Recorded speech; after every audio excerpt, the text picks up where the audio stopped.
ماں باپ کے مرنے کے بعد ہم دونوں بھائی بس اکیلے رہ گئے تھے۔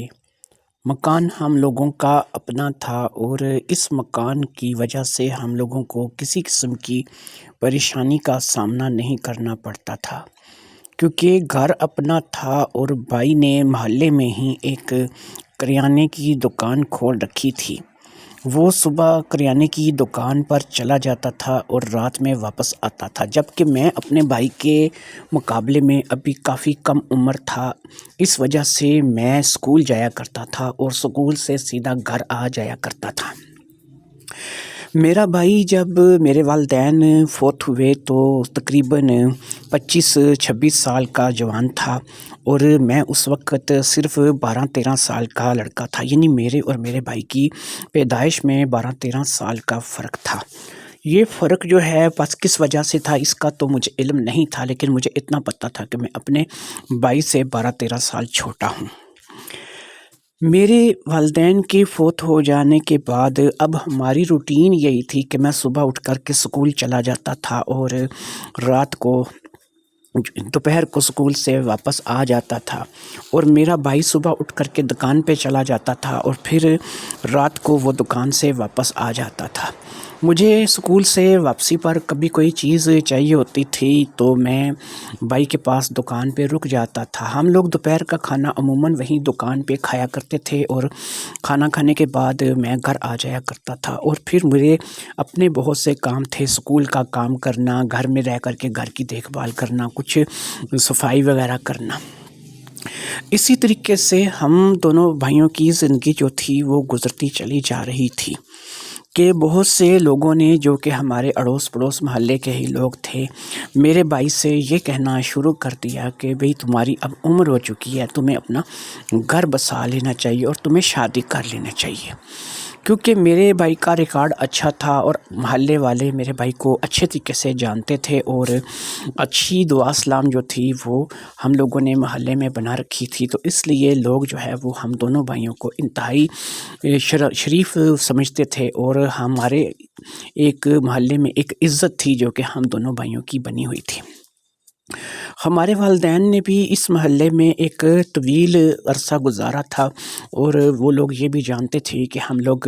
ایک نیک ماں باپ کی اولاد ہیں، اور ہمارے درمیان جو ہے وہ کبھی کوئی ایسے معاملات جو ہے وہ نہیں ہوئے تھے کہ جس کی وجہ سے ہم محلے والوں کے نظروں میں گندے ہوتے ہیں۔ اس لیے شمع کے نام سے ایک لڑکی تھی جو کہ ہمارے محلے میں ہی تھی، اور اس کے والدین بھی فوت ہو چکے تھے۔ وہ اپنے گھر میں اکیلی رہتی تھی، اور اس کے ساتھ صرف اس کے ایک دور کے چچا چچی تھے جو کہ رشتے میں اس کے چچا چچی لگتے تھے،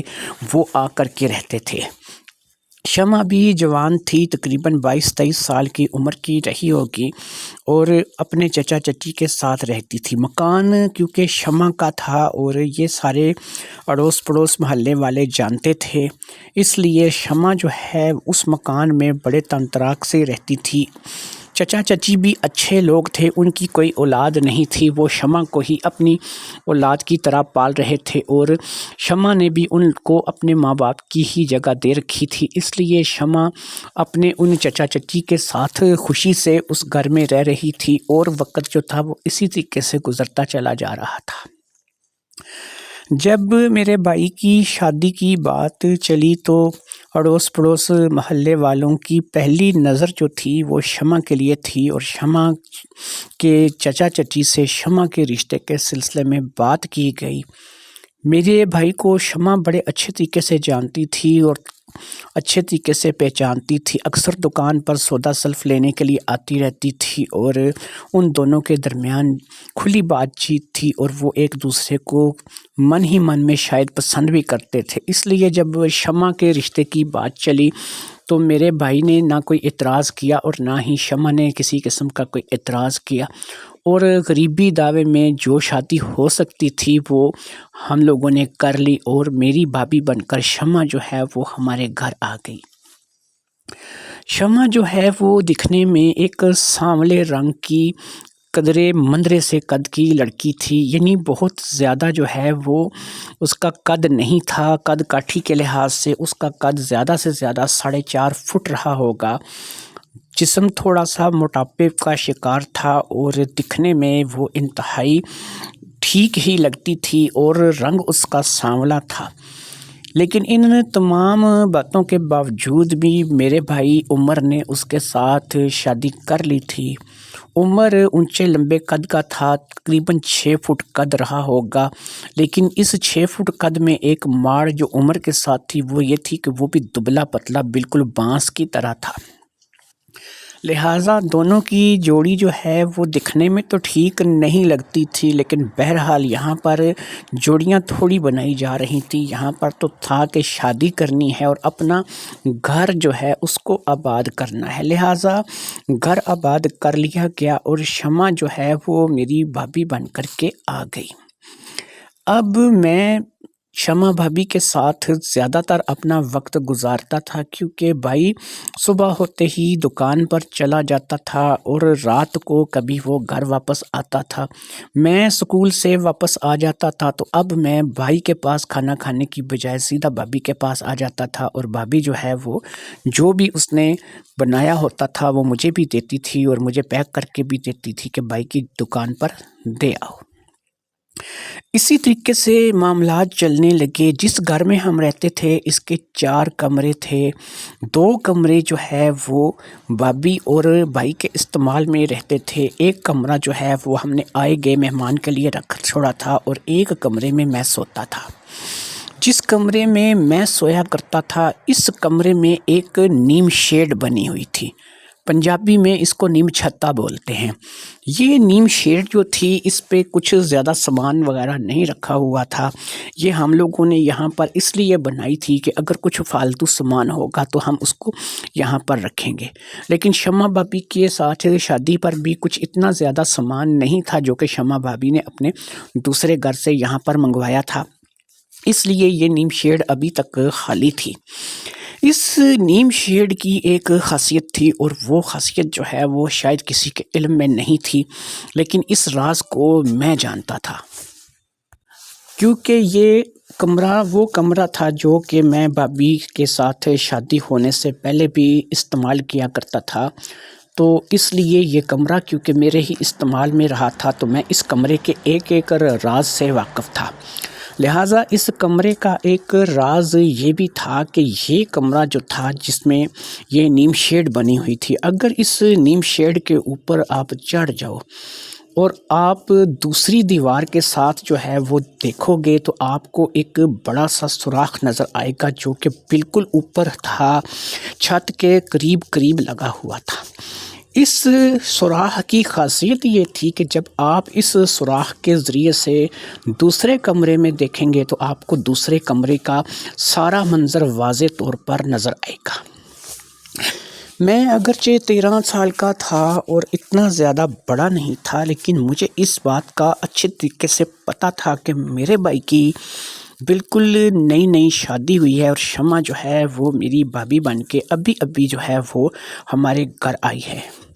لہٰذا 13 سال کا بچہ اور آج کے دور میں اس سے بہت سی چیزوں کا پتہ پہلے سے ہی ہوتا ہے، لہٰذا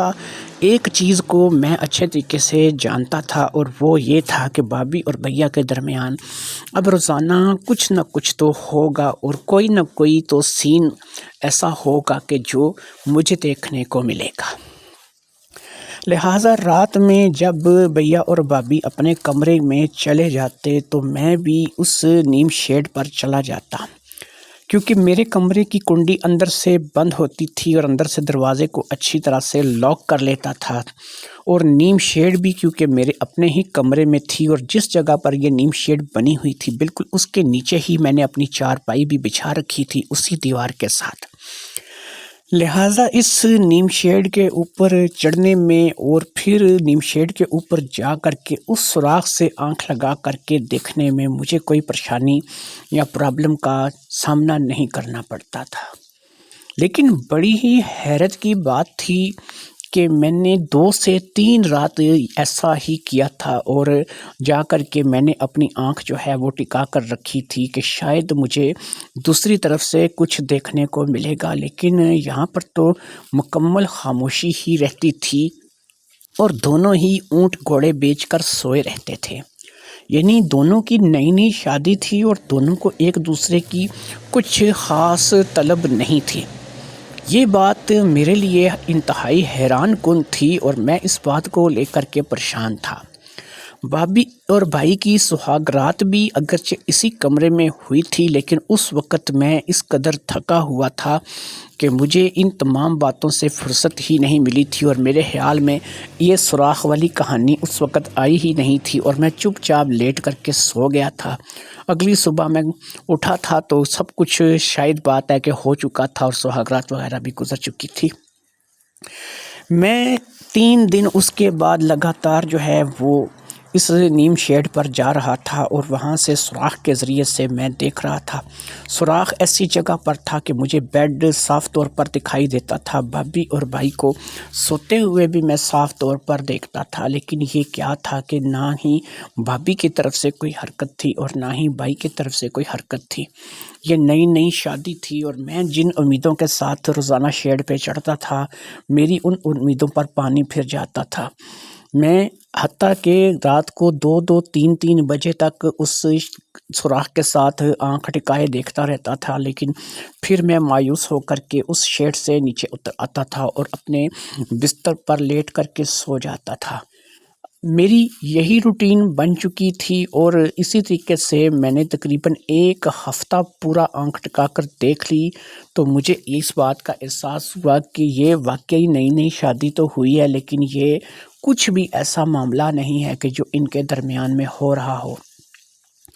یقین کریں میں اس بات کو لے کر کے بے حد پریشان ہو گیا۔ مجھے تو اب اس بات کا ڈر رہنے لگا کہ یار یہ پتہ نہیں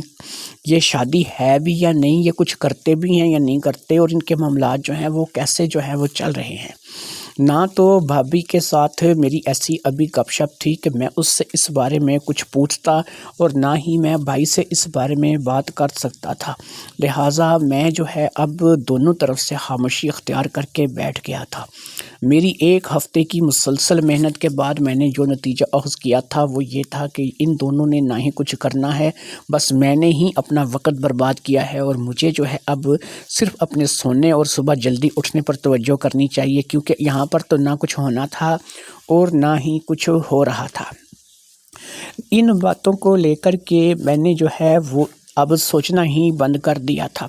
ویسے بھی اب میں نے ایک اور چیز سوچ لی تھی کہ دیوار کے ساتھ دیوار ہے، اور بالکل چارپائی میری اسی کے دیوار کے ساتھ لگی ہوئی ہے۔ جس روز ان کے درمیان کچھ تھوڑا بہت بھی مجھے کھٹاک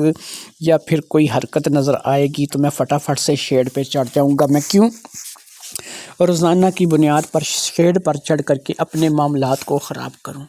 لہٰذا میں نے اس بات کو سوچ لیا تھا، اور اب ظاہری بات ہے کہ میں اپنی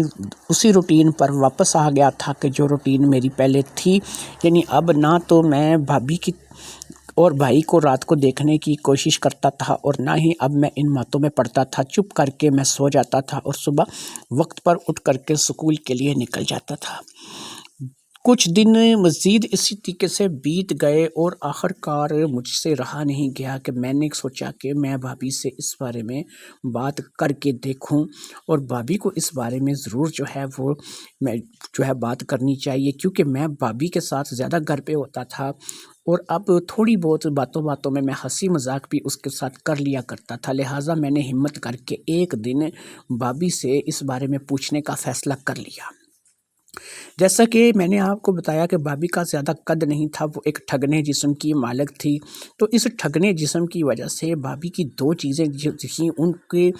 وہ کچھ زیادہ ہی ابھر کر سامنے آ گئی تھی۔ ایک تو بھابھی پچھلی بیک سائڈ سے کچھ زیادہ ہی بھاری ہو چکی تھی، اور دوسرا فرنٹ سائڈ پہ بھی بھابھی کے غبارے بہت زیادہ بڑے بڑے تھے۔ ایسا معلوم ہوتا تھا کہ فرنٹ اور بیک جو ہے وہ بڑی تراش کر کے بھابھی کی بنائی گئی ہے۔ بہرحال اس روز میں نے بھابھی سے اس بات کو کرنے کا فیصلہ کر لیا، اور میرا فیصلہ پکا تھا، اور میں چاہتا تھا کہ میں بھابھی سے اس بارے میں بات کروں۔ لہٰذا میں نے بھابھی سے مذاق میں پوچھا، بھابھی آپ سے ایک بات پوچھوں، آپ کو برا تو نہیں لگے گا؟ کہنے لگی پوچھو، برا ماننے کی اس میں کون سی بات ہے؟ تمہاری بات کا میں ویسے کیوں برا مانوں گی؟ تم تو میرے چھوٹے دیور ہو، بھائی جیسے ہو، تمہاری بات کو میں کیوں برا مانوں گی؟ تو میں نے کہا بھابھی مجھے ایک بات بتائیں، آپ کی بھائی کے ساتھ شادی ہوئی ہے، آپ اس شادی کو لے کے خوش تو ہیں نا؟ کہنے لگی بھئی ہاں میں خوش ہوں، تمہیں ایسا کیوں لگ رہا ہے کہ میں خوش نہیں ہوں؟ میں نے کہا بس بھابھی مجھے نا ایسے ہی کچھ احساس سا ہوا ہے، ایسی کوئی بات میں نے محسوس کی ہے کہ آپ دونوں جو ہیں وہ شاید اس شادی کو لے کر کے خوش نہیں ہیں۔ کہنے لگی نہیں نہیں بس یہ تمہارا وہم ہے، اپنے آپ کو اس وہم سے نکالو، میں اس شادی کو لے کر کے خوش ہوں اور تمہیں کسی قسم کی پریشانی کرنے کی ضرورت نہیں ہے۔